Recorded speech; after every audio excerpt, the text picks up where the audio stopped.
guys? Today I have a 5x5 walkthrough solve. I have attempted to make this before and have been unsuccessful because it's just taken too long. So in this case, I'm just going to do one walkthrough solve. If you have any specific cases you're curious about, feel free to leave them in the comment section. I will have the Scramble on the screen as well as in the description if possible. So if you would like to follow along, you may do so. So let's just get right into the Scramble.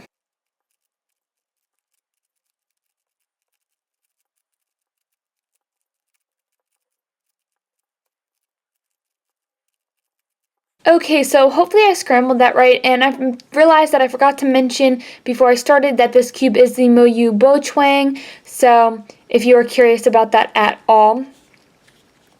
So when I start my 5x5 solves, I try to look for either groups of two that could easily be connected, or maybe an easy way to make a cross with like two pieces somewhat like this.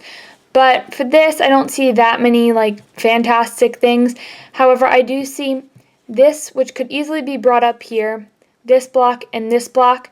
So what I would probably do is I would bring this up, I'd rotate this like that, do a U prime, then match that up, do a U, match it up. Then out of the corner of my eye I see this piece, and then here's the other one, so I would probably pair it up like that. And then the last one is right here. Bring it up. That wasn't my best cross, but normally I'm not too great at those anyway. So now moving on, I'd probably do something similar with this. I'd bring this piece up, insert this pair. I will say that if you have a case like this, it's very easy to match it up like that. However, I would have not noticed the piece in the back and I would have immediately noticed this, so I'll stick to just inserting it like that. I've got the next one that I'd insert like that, and then match that up, and insert. So then I'd kind of quickly glance around, like I wouldn't take too much time on this, but what I would see is this, and this. I also see this bar, but I don't really feel like doing that. It would probably be easier to just bring that one up like this, bring that one, and then I see this, this, and this, so I would move that, match them up, and insert. Then what would I do here? Let's see. I'd probably take this piece, I'd probably glance and see that, and bring and insert it. And then I'd insert this bar down here, and then this is very easy. I can do a slice through the middle, a U2, and bring it down, and then insert it. So then I would probably, in this case, bring this pair 1x2 bar, insert it, and then to finish this up I would do move it, and that's pretty much all for centers. So I wouldn't say that's my best center I've ever done by any means, but it's kind of typical. Depending on the solve, I'll do something awfully similar to that. So now let's move on to edges, and I tend to go for the ones with white on them first because I'm a white cross solver. However, by no means do I only go for those first. They just normally catch my eye. So in this case, I see this white and green, and then I see the other one here.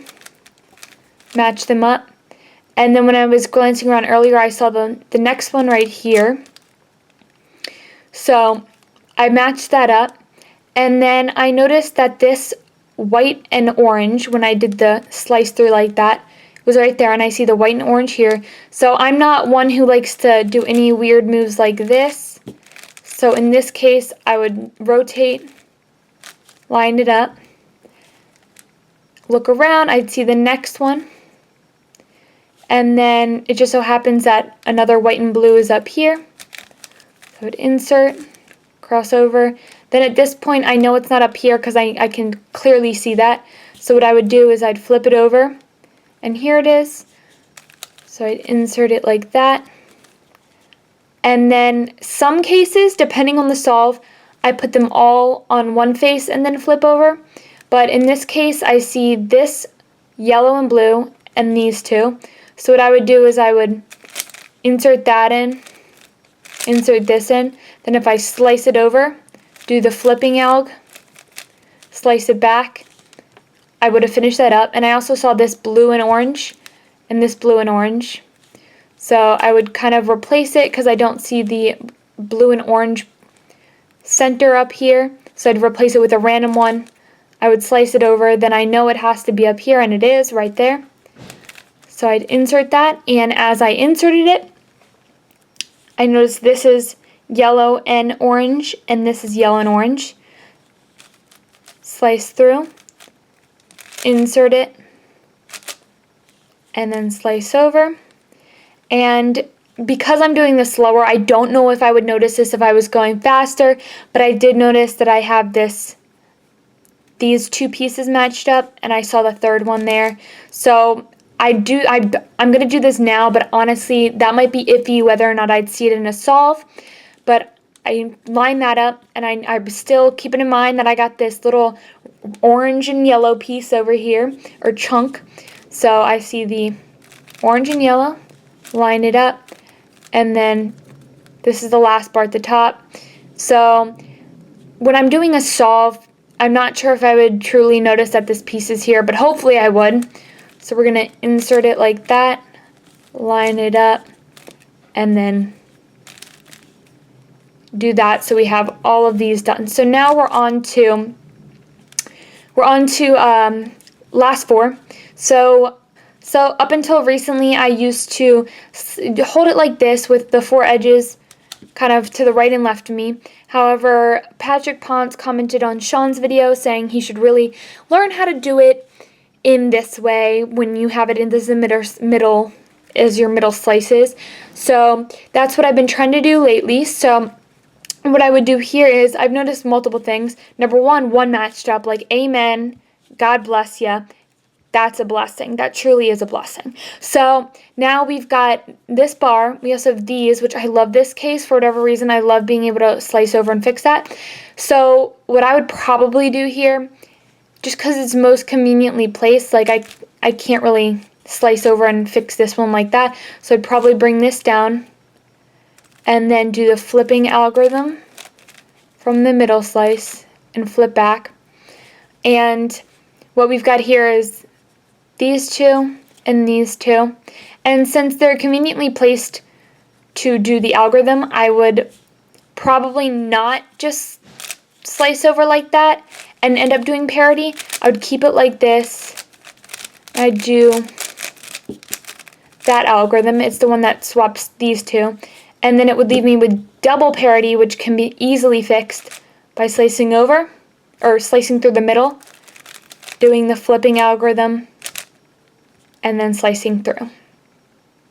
So I don't really think it's necessary for me to go through 3x3. It's really not that interesting either. So I'm just going to kind of speed through this part. There's nothing I do any different than on 3x3. I maybe know a few PLL algorithms for big cubes. I do have a video out on that if you want to check it out. Self-promotion in here.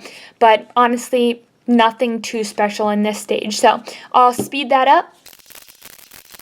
Alright, so there we have my 5x5 walkthrough solve. Of course, whenever I do walkthrough solves, if you have any tips for me, like I did something you're like, whoa girl, like calm down, fix that, please leave it down below. I need all the tips I can get because I'm really trying to improve on 5x5. So yeah, of course, leave me comments down below. If you have any questions, comments, concerns, anything at all, just leave it in the comment section and I will see you guys next time. Bye.